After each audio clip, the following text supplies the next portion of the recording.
Welcome back. It's Tuesday and it's lunchtime, so that means the Estrada's live. So we'll jump right into this. It's just the two of us today. How are It you? is. I'm doing pretty good today. I finally got a good night's sleep. Yay! That's a win. It's been what, 12 days? 12 days since Yeah, I slept? 12 days of coffee. It's been a while. Yeah. What do you want to cover today? I don't know. Not much has changed in real estate, obviously, overnight. So, not Yeah. much to share there. We were talking earlier, though, about yesterday I was driving because that's my life now. Like, I'm an Uber for the kids. It's soccer season. So, that's what I do. And I was listening to a podcast, which is not a normal for our family. And I had a moment where I sat there and I was like, is it possible to spend too much time on self improvement? Is it possible to spend too much time on self improvement? Like, is it healthy to be always, always, always trying to improve yourself? Well, let me see if I can answer it this way. I think if you don't calendar it correctly, I think you always feel like you're behind, and then you're constantly working on it rather than because then you're just semi-focused. But if you calendar it and have focus time on self-improvement, that's much better because then it's not a 24/7 thing. If you allocate the amount of time that it's needed, I think that's healthier. But what I find myself doing, and maybe I'm just different in this way, but the way I've been wired, and I think it's a lot of years of like business training, a lot of work in spiritual life. The main message in all of that is usually whatever you're doing, do it better. Whatever you do, what if something's worth doing, do it right. And so I find myself it being in every little aspect, like, oh, I just cleaned that. I should probably do this though, and like go a little deeper. Or, oh, I just did this. I should probably do it a little bit better. Like it's constant, like, how can I be better in every single thing that I do? And it dawned on me yesterday, like maybe that's not a good thing. Maybe that's not healthy, because what I was thinking is like, how much time do I spend thinking I should have done something better, or I should be making myself better, and not appreciating who I am right now? Can you do both?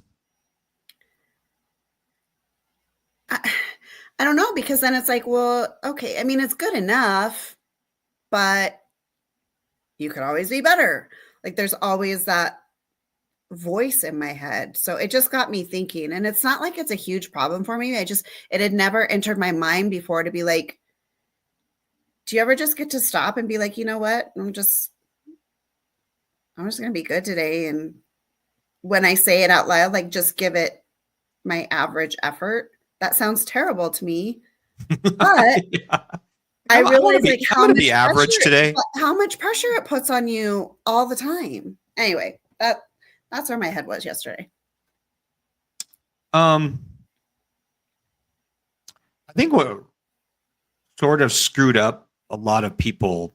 Well, I shouldn't say a lot.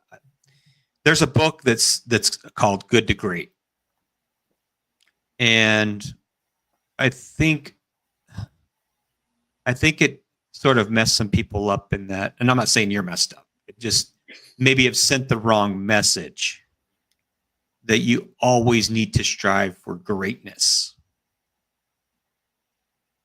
And I don't know that. Of course, we're never going to get there. We're never going to be perfect. And you're saying maybe just be okay with just good. Or focus sometimes on the places where you are doing great or that you have achieved greatness, because there's greatness in the little things, like staying consistent in something, or achieving the smallest of goal that you had for the day or for the week. Like, I think that that falls under greatness as well. I just think we get so lost in these big, grandiose expectations of ourselves and that society has of us and of our kids and our family and all these things. We get lost in that. And then it's just, you feel like it's a constant grind. And sometimes it's just exhausting. You just want to Yeah. turn it off. Do you feel like it's more like you're comparing yourself to somebody else? No, it used No? to be like all through my 30s, probably was a lot of comparison, but you will attest to this because you make fun of me, because in recent years you've been like, oh wow, like you just okay, you really don't care what people think anymore. And No. not in an unhealthy way, but I'm just like, like me or don't, whatever. um so it's not comparison, it's something. Like, I spend so much time, I think, trying to get out of this place. And we talked a little bit yesterday about how real estate has really done a number on me, and it's been a rough couple years, and physically and mentally, just where I'm at in my age, like I'm 45 years old. A lot changes for women when you turn 45. And so it's become a conscious effort on my part to keep my mind in an okay place. And so I feel like maybe I've crossed over into, like, I'm spending too much time on that, like, and not Oh, enjoying it enough. Does that make sense? yeah. Yeah. I mean, you need to zoom out a little bit. Yeah. Zoom out. Like, just stop and breathe. Look at the big picture. Yeah. Yeah. I could see that. But it's You, not, but that's the funny thing. Like you asked, it's not like I feel pressure from like you or even the business, or it's my own like self-inflicted pressure. And so there's times where I'm like, I'm not going to read another book. I'm not going to watch another show. I'm not going to turn on that. I'm not going to watch that YouTube video. Like, I just stop, like, just stop and be. And I've noticed I'm not doing that enough. so how do you remedy that? I don't know. It's Is it more self time, blocking out? self-care is huge. Like, obviously, well, I've been sick for almost 2 weeks. So I haven't gone to the gym. So that's an issue. Like, the gym is always a remedy. Did you get sick from the gym? Probably, probably. Yeah. Um, so there's that piece, but I haven't gotten a massage in a long time, and just even going on a walk, like, you have to make the time. So it So, comes back to your calendar again. well, yeah, back to yesterday. Yeah. That old C word. Well, I did a video on something like this a few weeks ago when I did just leave the gym. And I was talking about Aurora, our oldest daughter, who's expecting her first baby, and watching her take care of herself and me checking in on her to make sure that she's taking care of herself. And the point in my video was like, why do we stop that? Like, when we are responsible for growing another life, we are all about the rigidness of eating right and drinking all the water and getting the self-care and doing the relaxing stuff. And then we aren't pregnant anymore, and somehow we just lose that. But I'm like, wait a minute, we're always responsible for our life. We're always responsible for our own life. So why don't we treat it the way we treat the role of being responsible for others' lives? Well, I think just as humans, we always give other people better advice than we give ourselves. I mean, if we listen to our own advice, I think we'd be in a better place. But we never do that because that means we got to make tough decisions. And we got to make tough choices. And it's much easier to tell somebody how to do it than actually do it yourself. At least that's my experience. And I think that's why a marriage is so good. Like for us, like you can always bring truth to my situation. I can bring truth to your situation, but yet we still have challenges on our own. Like we can't give ourselves advice to follow. I don't know why. Because it's that magic between actually taking the advice and then putting it into action is where we fall short. Well, in anything. Yeah. Just human nature is weak. So how can I help you? Like, give me an example of something that you'd like to see happen for the rest of this week that would help you.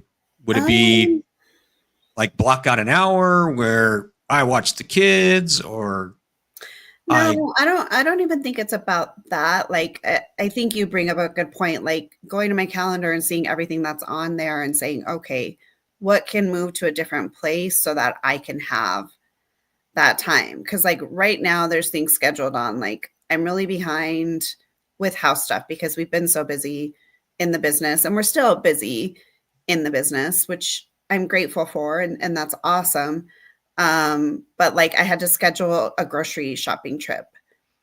And some women would think that that's their break. They get to go to the grocery store away from kids. That's not a break. Like that doesn't count. And so I just need to make sure that like I have my gym time on the calendar this week. We have a lot of birthdays this week. Like I need to schedule the time to just go out on my own without the kids, because shopping with the kids is no longer fun. And get the things that I need to get. So it's just about putting that time on my calendar and giving myself permission to not fill it with something that's supposed to be making me better. Yeah, I think part of being better is scheduling off time. Yeah. Off time where it's like, I'm going to sit on the couch and I'm going to binge watch my favorite movie. Well, and we've been really bad about that. Like, honestly, I'm sure people who follow us very frequently know that typically we travel a lot. We do things a lot. Long weekends, we go places, whatever. It's been almost a year. Yeah. Yeah, it's been a year Since we gone on a trip. Yeah. And I get it doesn't need to be like a big old like 10-day trip or whatever, but we were doing like long weekends or even staycations. We haven't done that in a while. And I think that could be part of the problem.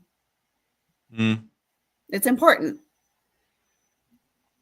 You know, one of my good friends, you were talking about her yesterday on the podcast. She, like it is a non-negotiable for her to schedule time away outside of her house, outside of her normal daily life for like 2 or 3 days a quarter to just like get a handle on stuff, whether it's business, personal, finances, whatever. She makes it a point every quarter to have like a little retreat to make sure that nothing's falling through the cracks and that she has a handle on everything. And I love that. Like maybe that's something that I need to implement. Yeah. I mean, I guess some of the better time blockers out there, time managers, they schedule their playtime first. And we don't do that. We just don't do that. And that's a flaw. That's something that we need to do. Which I think would be more productive, because they always say the most productive day you have is the day before vacation. So if you just start planning vacations, you sort of automatically become more productive because you put a constraint on the time and you compress it. So you get more done in less time. And you start to say no a lot more. Well, and that's our joke in real estate, right? Like if you want to get a house under contract, go out of town. Yeah, right. because every single trip we've ever taken, we end up Yeah. getting something under contract, sometime multiple. So I think that maybe we should just adopt that on behalf of our clients. Like it's really, Okay. it's a Okay. service to our clients, and I think that we would be doing them a favor. Okay. Okay. Let's this is we're supposed to bring value, not a bunch of lies. So Abby says, Amen. Thank you for saying all of that out loud. Well, there's another thing too. How often are we so afraid to say things out loud? Oh. Well, especially now. Yeah. How many of us are like, ooh, I want to like that post, but what will that mean to people that follow me? Or, oh, I don't want to make a comment on that because I don't want to hurt that person's feelings. Or just say something on social that might add a little controversy. Well, not only that, I just think like, I don't, do you know, I don't do that. I don't think I want to get involved with that, even though and I may or may not agree with it. I still don't like, well, it's like that saying, there's power in the pause. And there have been times when I've wanted to say something and I'm like, okay, but to what end? right. Does this really need to be said? Because Mm. 90% of the time, it doesn't need to be said. Will this benefit the person you're saying it to? Will it change anything for anybody? Or is it just going to create anger and angst and all of these things? And so I don't interact very often um, with like commentary on social, not because I'm afraid. My piece is more important.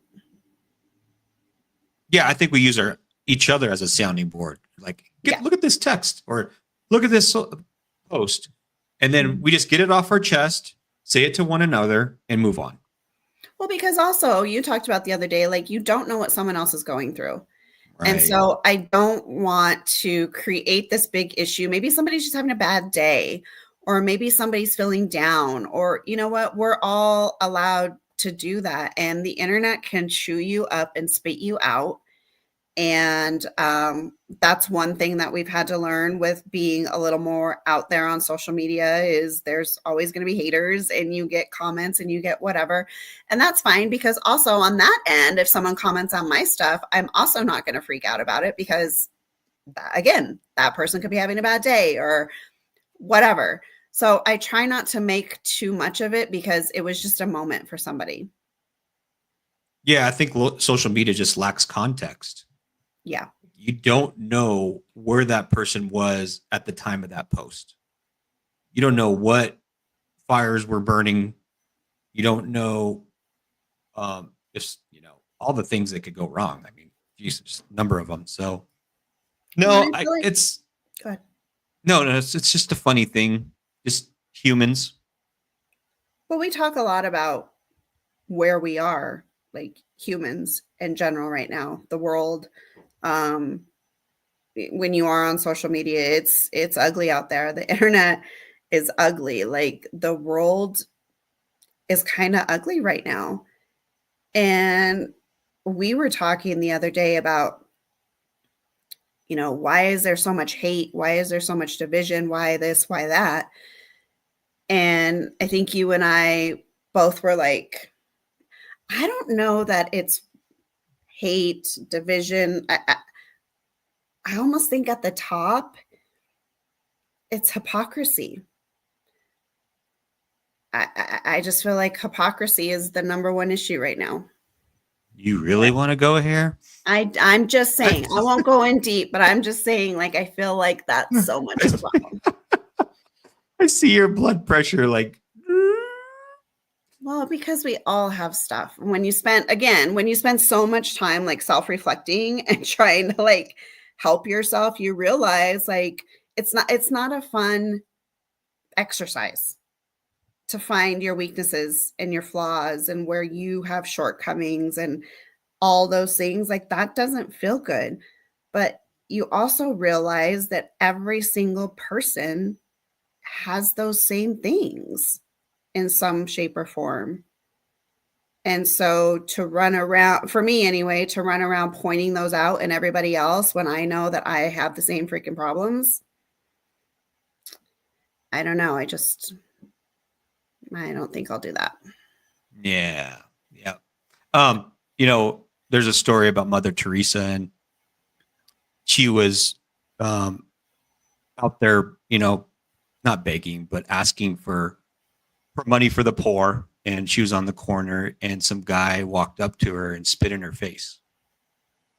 And she says, "All right, well, that was for me. So do you have any money for the poor?" And that just brings like a certain level of humility that I always try to live by.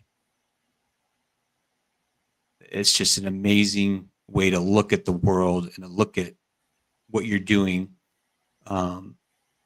And that's sort of helped me. Yeah. And that person, changed his ways and got better. So because of that act, and I think we need to have more acts just like that. Yes, more acts and less reaction, I think, would help everyone tremendously. Totally. I love that. All right. That's like a total, I know people came here for real estate and stuff, but us. But we're human. We keep it real, and there's stuff on our Yeah. mind. And at the end of the day, we're not robots who sell real estate. This is our lives and our lifestyle. Our whole family kind of is a part of what it is we do. And we have challenges and just like everybody else. So we're not just here to be a resource for real estate, although, that is our specialty. We also have some experience in some other places. And I think it's important to just share more. You know what I'd like people to do in the comments is, since we haven't taken a trip in a little while, is comment with all the either a good trip or a good experience or a good area, maybe in Colorado, or your favorite spot to vacation, to give us and some others some ideas on where to go and what to do and how to disconnect. I'd appreciate that. So maybe we can go experience that. And also maybe we can work on giving that experience away to somebody that we think deserves it. What do you think about that? I love how excited you are about that. And I love how when you said somewhere new, my anxiety, went here. This is where you and I differ. And I know where you're going. I know. I get crap all the time because people are like, you're going to the same place again. You're doing the same thing again. It's not that I don't do new things. I do, but I find a lot of comfort in going to the same places and doing some of the same things many times. Requires less thought on my part. Like you could just go there. Yeah. Go to your favorite spot. Yeah. Know what to do. Relax. Not worry about. It's like zero effort. Right. Gotcha. So, yeah. Not to say we still want the ideas. Yeah, we do. I'm just saying you and I have a totally different vision of that. Yeah. That's cool. Yeah. All right. We'll wrap it up there. Anything else you want to cover? Nope. I think that was plenty. I do too. We'll see you all tomorrow. Bye.